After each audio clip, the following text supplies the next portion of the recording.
नमस्कार। ट्यूटोरियल्स ज्ञान में हम लोग पढ़ रहे थे क्लास 10 का निर्देशांक ज्यामिति। ये पार्ट 7 है। इसमें हमें पढ़ना क्या है कि चतुर्भुज का पता लगाना है। जस्ट इससे पार्ट 6 में हम लोग पढ़े हुए थे कि तीन बिंदु हो, तीन बिंदु की सहायता से त्रिभुज का पता लगाना। और ये पार्ट 7 है। इसमें पढ़ेंगे कि चार बिंदु, जब तीन बिंदु दिया रहे तो त्रिभुज के बारे में पूछेगा, और जब चार बिंदु दिया रहे तो उसमें आपको चतुर्भुज के बारे में पूछेगा। यानी कि चार बिंदु की सहायता से चतुर्भुज का पता लगाना। अब चार सिंपल आपको ABC PQR STU भी जो भी हो इस टाइप का चार बिंदु दिया रहेगा। उस बिंदु की सहायता से आपसे पूछेगा कि दिए गए इससे जो चतुर्भुज बनेगा ये किस प्रकार का बनेगा। किस प्रकार कहने का अर्थ यह हुआ कि ये वर्ग होगा, आयत होगा, समांतर चतुर्भुज होगा, समचतुर्भुज होगा, या इससे चतुर्भुज बनेगा ही नहीं।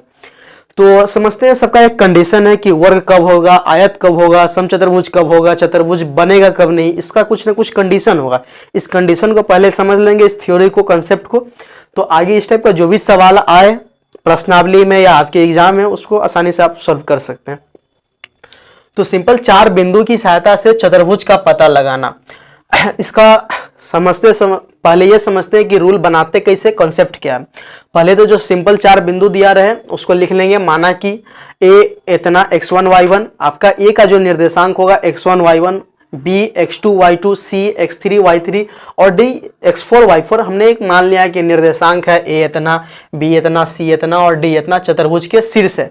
शीर्ष कहने का अर्थ ये a b c d हो गया। यानी कि इस पॉइंट की सहायता से, इस बिंदु की सहायता a b c की सहायता से जो फिगर बन रहा है ABC की सहायता से बन रहा है। तो माना कि ABCD चतुर्भुज के शीर्ष है। पहले तो हम ये मान लिए। उसके बाद अब समझते हैं कि समचतुर्भुज कब बनेगा, वर्ग कब बनेगा। ये समझना सबसे ज्यादा जरूरी है कि समांतर चतुर्भुज कब बनेगा, ये आयत कब बनेगा, या चतुर्भुज बनेगा ही नहीं कब। तो समचतुर्भुज बनेगा कब, जब यदि AB BC और CD और AD, कहने का अर्थ ये आपका समचतुर्भुज का फिगर हुआ। इस ABCD इसका निर्देशांक, सबका कुछ न कुछ निर्देशांक पहले ही दिया रहेगा। इस टर्म में हम कुछ नंबर दिया रहा है, 2 4 6 7 इस टाइप से दिया रहेगा।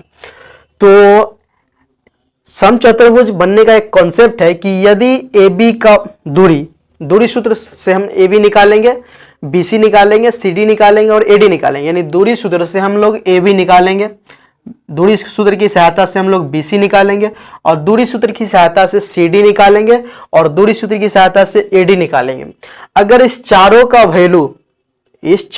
वैल्यू इक्वल आ जाए, यानी AB BC CD और DA का मान बराबर हो जाए तो समचतुर्भुज होगा। ठीक, बट कंडीशन देखिए वर्ग में, गौर से देखिए वर्ग में भी यही कंडीशन है। यदि AB BC CD और DA का मान बराबर हो जाए, इसका एक अदर भी कंडीशन है।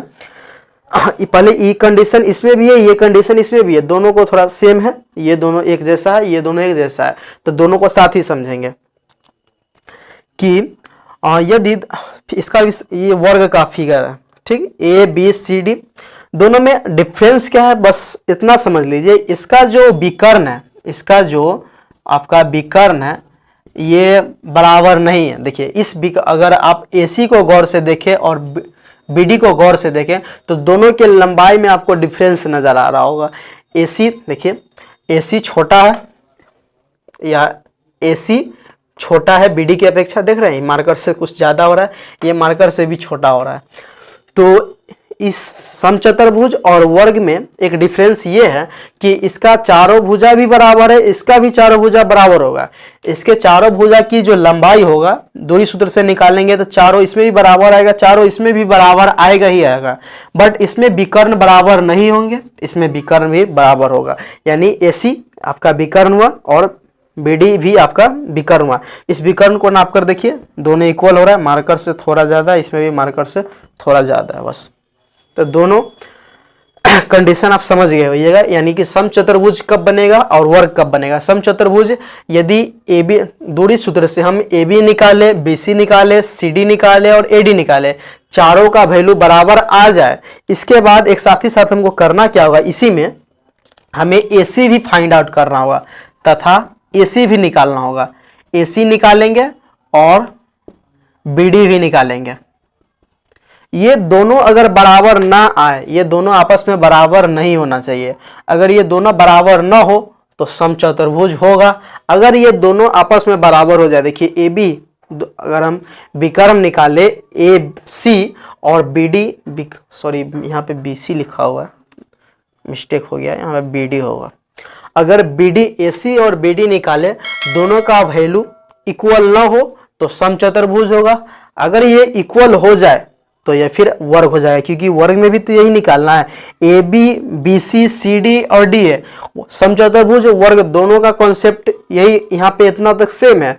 बट डिफरेंस कहाँ है, विकर्ण में डिफरेंस है। इसका विकर्ण बराबर नहीं होगा और इसका विकर्ण बराबर हो जाएगा, यानी ए सी और बी डी भी होंगे। ए सी इक्वल टू बी डी लिखा, तो ये दोनों आप लोग समझ गइएगा। फिर से एक बार समझ लीजिए, समचतुर्भुज कंडीशन ये क्या है कि चार जो आपको जो चतुर्भुज होगा, उस चतुर्भुज में चारों भुजा का हम दूरी निकाल लेंगे।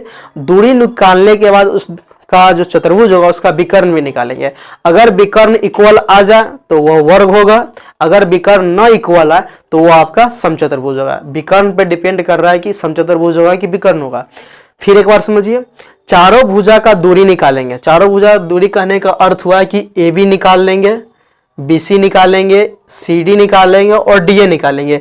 वर्ग का भी यही कॉन्सेप्ट है, A B, B C, C D और डी ए, चारों ये फाइंड आउट कर लेंगे हम लोग। इसके बाद इतना निकालने के बाद हम लोग विकर्ण निकालेंगे। विकर्ण कहने का अर्थ हुआ ये निकालेंगे और ये, यानी ए सी और बी डी, यानी ए सी और बी डी निकालेंगे। अगर ए सी और बी डी का वैल्यू इक्वल हो तो वो वर्ग होगा, और इक्वल ना हो यानी बराबर ना हो, दूरी इसका, इस विकर्ण का दूरी कुछ और है, इस विकर्ण का दूरी कुछ और है, तो ये आपका समचतुर्भुज होगा। जब बराबर आ जाए तो वर्ग होगा। शायद इतना समझ गए होइएगा। नहीं समझ आया, कुछ इसमें गड़बड़ी हो रहा है तो वीडियो को थोड़ा बैक करिए, फिर से इसको समझ लीजिए। कॉन्सेप्ट समझना जरूरी है। अब तीसरा और चौथा समझते हैं, ये दोनों एक जैसा है। एक समांतर चतुर्भुज बनेगा, समांतर चतुर्भुज बनेगा और एक आयत होगा, यानी एक आयत बनेगा, एक समांतर चतुर्भुज बनेगा। कब समांतर चतुर्भुज बनेगा? कब? जब ए बी और सी डी बराबर हो। देखिए फिगर ये समांतर चतुर्भुज का, ये आयत का है। इसमें क्या होता है, विकर्ण, समांतर चतुर्भुज में क्या होता है, इसका विकर्ण बराबर, विकर्ण जो होता है ये बराबर नहीं होता है, बट आयत में क्या होता है, ये आपका विकर्ण बराबर होता है। तो समांतर चतुर्भुज कब बनेगा? जब ए बी और सी डी का वैल्यू बराबर हो तथा ए डी और बी सी का वैल्यू, अगर फिगर में आप देखें तो ये आपका ए बी हुआ और ये आपका बी सी हुआ, ये आपका सी डी हुआ, ये आपका ए डी हुआ। अगर ए बी और सी डी बराबर हो, यानी दूरी के फॉर्म में हम बात कर रहे हैं, क्योंकि ए बी का दूरी निकालेंगे और सी डी का दूरी निकालेंगे। यदि ए बी का दूरी और सी डी का दूरी बराबर हो तथा एडी का सेंस हुआ ये और बीसी का सेंस हुआ ये, अगर ए बी का वैल्यू और सी डी का वैल्यू बराबर हो तथा ए डी और बी सी का वैल्यू बराबर हो तो समांतर चतुर्भुज होगा। सेम कंडीशन ये देखिए आयत में भी होगा। यदि ए बी, ये आयत का फिगर है ए बी सी डी, तो यदि ए बी और सी डी, यानी ए बी और सी डी का वैल्यू बराबर हो तथा ए डी और बी सी का वैल्यू बराबर हो, ए डी और बी सी का वैल्यू बराबर हो तो आयत होगा। तो दोनों का तो कंडीशन सेम ही है। अब अंतर कहाँ है ये समझिए कि इसका विकर्ण हम लोग निकालेंगे, सब में आपका विकर्ण निकालना ही होगा। तो विकर्ण निकालेंगे यानी इसमें ए सी निकालेंगे और बी डी निकालेंगे। अगर ए सी और बी डी का वैल्यू इसमें बराबर नहीं होना चाहिए, अगर बराबर हो जाए तो वो फिर आयत हो जाएगा, क्योंकि साथ ही साथ देखिए आयत में क्या लिखा हुआ है कि AC और BD बराबर होना चाहिए। यानी इसका जो विकर्ण होगा AC, ये आपका ये AC हुआ और ये आपका BD हुआ, तो दोनों जब विकर्ण बराबर हो जाए तो ये आपका आयत होगा। अब विकर्ण बराबर ना हो तो आपका ये समांतर चतुर्भुज होगा। देखिए एक बार पूरा ऑल ओवर समझ लीजिए, आपको निकालना 6 चीज होगा। अगर इस चतुर्भुज से सवाल है तो आपको 6 बार दूरी निकालना होगा। एक बार ये सिंपल आपका हम चतुर्भुज ले लेते हैं तो निकालना क्या हुआ, एक बार तो पहले आपका ये ए हुआ, ए बी निकालना होगा, फिर एक बार आपको ये बी सी निकालना होगा, एक बार आपको सी डी निकालना होगा, एक बार ये आपको ए डी निकालना होगा। यानी कि 6 बार तो पहले आपको ये भुजा का दूरी निकालना होगा, ये निकालना होगा, A B, B C, C D और ए डी निकालना होगा। इसके बाद आपको विकर्ण निकालना होगा, दोनों विकर्ण निकालना होगा, यानी ए सी और बी डी निकालना होगा। 6 बार दूरी सूत्र का यूज करके दूरी निकालना होगा। किसका दूरी निकालना होगा ये समझ के होइएगा आप, ठीक।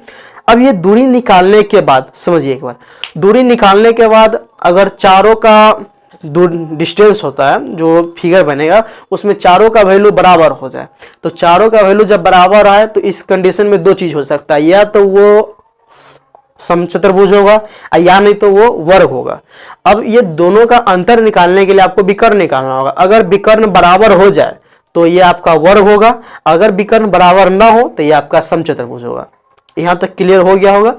विकर्ण बराबर हो तो आपका वर्ग होगा, अब विकर्ण बराबर ना हो तो समचतुर्भुज होगा। फिर अब एक इसका कंसेप्ट क्या है कि आमने सामने की दूरी, अगर ये डायग्राम हुआ आपका, समझने का केवल प्रयास कीजिए, ये आपका डायग्राम हुआ, तो इस डायग्राम में आमने सामने की दूरी बराबर हो, आमने सामने की दूरी बराबर हो जाए तो ये दो कंडीशन हो सकता है, या तो ये आयत हो सकता है या नहीं तो समांतर चतुर्भुज हो सकता है। इस कंडीशन में अब हमको ये आपका विकर्ण निकालना होगा। अगर दोनों का विकर्ण, ये दोनों विकर्ण हुआ, ये दोनों विकर्ण अगर बराबर हो जाए तो फिर ये आयत होगा, ये दोनों विकर्ण बराबर ना हो तो ये आपका समांतर चतुर्भुज होगा। शायद समझ गइएगा। इसका हम क्वेश्चन नहीं करा रहे हैं, इसका क्वेश्चन डायरेक्ट हम लोग चल रहे हैं। इसके बाद ये पार्ट 7 आपका जो प्रश्न यानी कि दूरी एनसीईआरटी के हम लोग यूज एनसीईआरटी पे ही चल रहे हैं। तो ये दूरी सूत्र का जो 7.1 था आपका एक्सरसाइज 7.1, इसका होल कॉन्सेप्ट आपको समझा दिया गया हुआ। आप किसी भी प्रकाशन से, किसी पब्लिकेशन का बुक उठाइए, बनाइए सवाल, एक भी सवाल आपसे ना बनेगा। 90% सवाल आपको सोल्व हो जाएगा। ऐसा नहीं होगा कि सवाल नहीं बने, 90% आपका सवाल सोल्व हो जाएगा, 10% सवाल कुछ पेचीदा होगा, वो फंसेगा ही। अब हम लोग एक्सरसाइज लेके आ रहे हैं। उस एक्सरसाइज में इस पे बहुत सारा क्वेश्चन है, 4 ठोक क्वेश्चन है, वहीं पे इसको सोल्व कराएंगे आपको और वहीं पे आपको दिखाएंगे किस टाइप से प्रत्येक प्रश्न को हम खुद हल कर देंगे। शायद ये आपको समझ आ गया होगा। धन्यवाद।